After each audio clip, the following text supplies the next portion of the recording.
மாவட்டங்களும் பல இடங்களும் டெபாசிட். ஆமாம், அதுதான் சொல்ல வரேன். இப்போது அது ஏன் வந்ததுன்னா, இந்த வன்னியர் சமுதாயத்துக்கு மட்டுமே 10.5% கொடுத்துட்டு மீதமுள்ள 9.5%த்தில் 106 சமுதாயம். இந்த 106 சமுதாயத்தில் பெரும்பான்மையானோர் முக்குளத்தோர் தான்.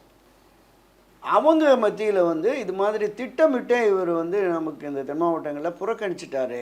இங்கே இருக்கிற மக்களுக்கான ஒரு பிரதிநிதித்துவத்தை அவர் எடுத்துட்டாரு. ஒரு 4 பிரிவு தான் அவங்க வன்னியர் சமுதாயம். அந்த 4 பிரிவினருக்கு 10.5% கொடுத்துட்டு 106 சமுதாயத்திற்கு 9.5 என்பது அது அநியாயம் அப்படின்னு சொல்லி திரு எடப்பாடிக்கு எதிரான அந்த மனநிலை அதிமுகவுக்கு எதிராக போனதுனால தான் தென் மாவட்டங்களில் 2021 கிட்டத்தட்ட ஒரு 10-16 மாவட்டங்களில் பிரதிநிதித்துவமே இல்லாமல் போயிடுச்சு. தலைநகர் சென்னையிலே உட்பட சென்னை, செங்கல்பட்டு, காஞ்சிபுரம், திருவள்ளூர் இந்த 4 மாவட்டங்கள்லேயுமே பிரதிநிதித்துவம் இல்லை. ஒரே ஒரு பெண் எம்எல்ஏ வந்தாங்க, மரகதம் குமரவேலன்.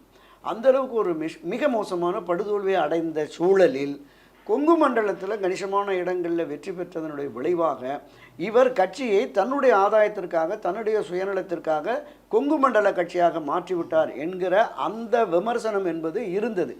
அந்த விமர்சனத்தை தான் திருமதி வி.கே. சசிகலா அவர்கள் அன்னைக்கு இப்படி ஒரு பார்வை பொதுமக்கள் மத்தியிலையும் அதிமுக கட்சியினரில் தென் மாவட்டங்கள் இருக்கிற மத்தியிலையும் இப்படி ஒரு பார்வை இருக்குது, ஜாதிய கட்சியாக கொண்டு போயிட்டார்னு.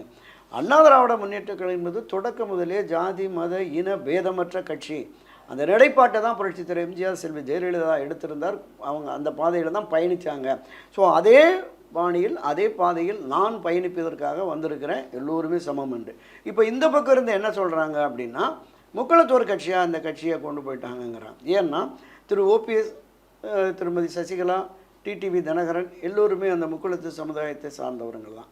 அப்போ இவர்கள் முன்னிலைப்படுத்தப்படுகிற பொழுது தேவர் சமுதாயம் பெரிய அளவில் பின்னணியில் இருக்குது, ஆதரவு நிலைப்பாட்டில் இருக்குது.